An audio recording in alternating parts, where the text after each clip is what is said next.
नमस्कार दोस्तों। सावन शिवरात्रि व्रत की कहानी।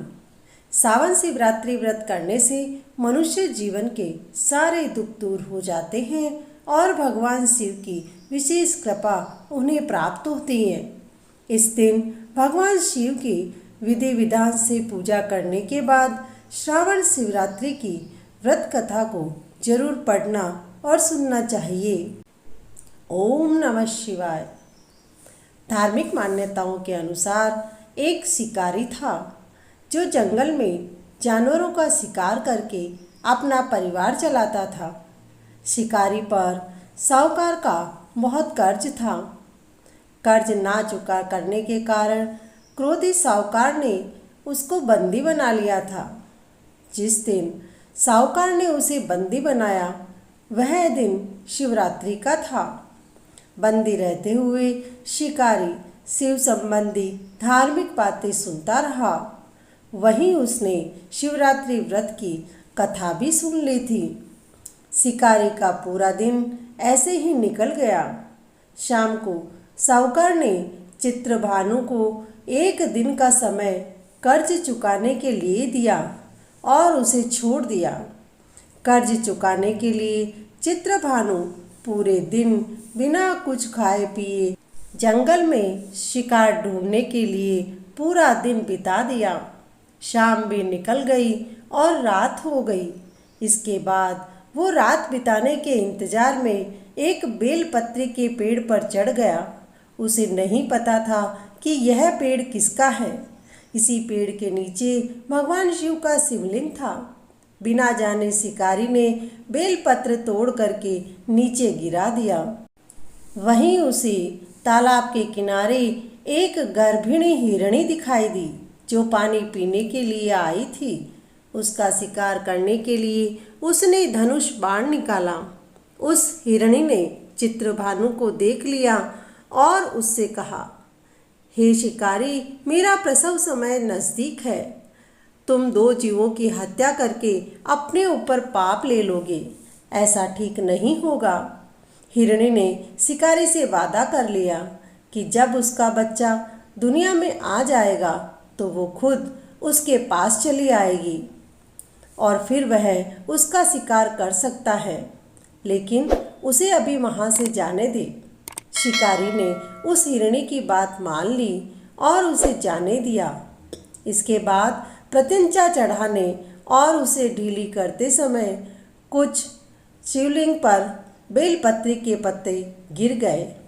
ऐसे में चित्रभानु से अनजाने में ही भगवान शिव की प्रथम प्रहर की पूजा पूरी हो गई।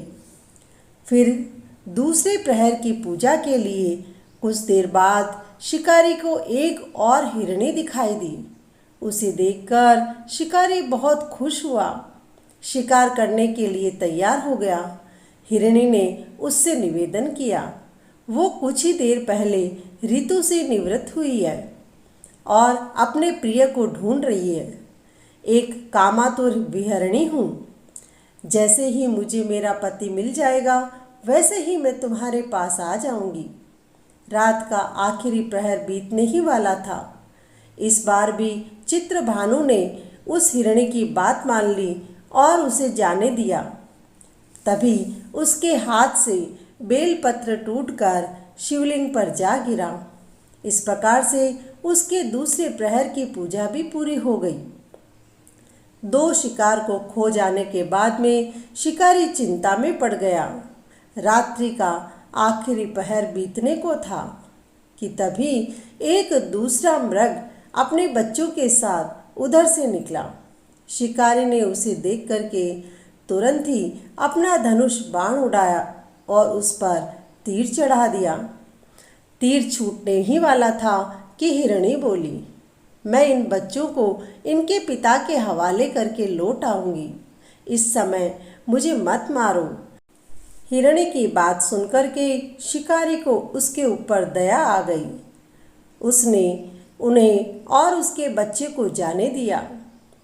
इनके पिता को सौंपने के बाद आ जाएगी, ऐसा विश्वास करके शिकारी वहीं बैठा रहा और शिकार न मिलने के कारण उस पेड़ से पत्ते तोड़कर नीचे फेंकता रहा। इस प्रकार से अनजाने में ही उससे तीसरे प्रहर की पूजा भी स्वतः ही पूरी हो गई। पूरी रात इंतजार करने के बाद सुबह शिकारी को एक हिरण दिखाई दिया। उसने निश्चय किया कि वो इसका शिकार तो अब जरूर कर लेगा। शिकारी ने प्रत्यंचा चढ़ा ली थी। इस पर हिरण ने कहा, अगर उससे पहले यहाँ आए हुए 3 हिरणियों का शिकार उसने बच्चों के साथ में किया हो तो उसका शिकार भी वह कर सकता है, क्योंकि मैं उनके बिना उनके वियोग में दुखी होना नहीं चाहता। लेकिन अगर उनको जीवन दान दिया है तो वह उसे भी छोड़ दे। जब उन सब से मिल लेगा तो वो वापस आ जाएगा। शिकारी ने रात भर की बात हिरण को बताई तो हिरण बोला, वह तीनों हिरणियां मेरी पत्नियां थीं। हिरण ने शिकारी से कहा कि जिस तरह से तुमने उन तीनों पर विश्वास किया है और उनके प्रतिज्ञाबद्ध होने के कारण उन्हें जाने दिया है, तो वह उनको भी जाने दे। वह भी उनके अनुसार ही अपने धर्म का पालन जरूर करेगा। वह जल्दी ही पूरे परिवार के साथ उसके सामने हाजिर हो जाएगा। जाने अनजाने में ही सही, शिकारी ने उपवास, रात्रि जागरण और शिवलिंग पर बेलपत्र चढ़ने से शिकारी का हिंसक हृदय अब बिल्कुल निर्मल हो गया था। उसके हाथ से धनुष छूट गया और उसने मृग को जाने दिया। थोड़ी देर में वह मृग अपने पूरे परिवार के साथ शिकारी के सामने आकर खड़ा हो गया। किंतु जंगली पशुओं की ऐसी सत्यता और सामूहिक प्रेम की भावना को देख करके शिकारी को बहुत ग्लानि महसूस हुई।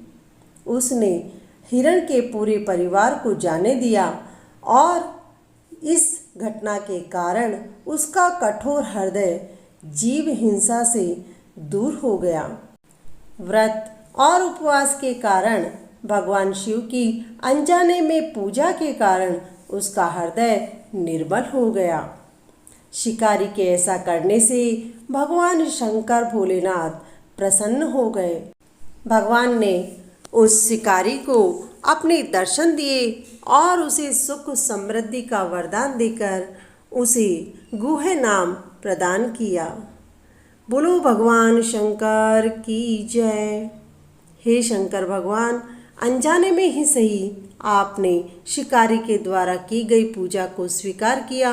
वैसे ही अपने भक्तों द्वारा जैसी तैसी पूजा की जाए उसे स्वीकार कर उन्हें सुख समृद्धि का वरदान प्रदान कर।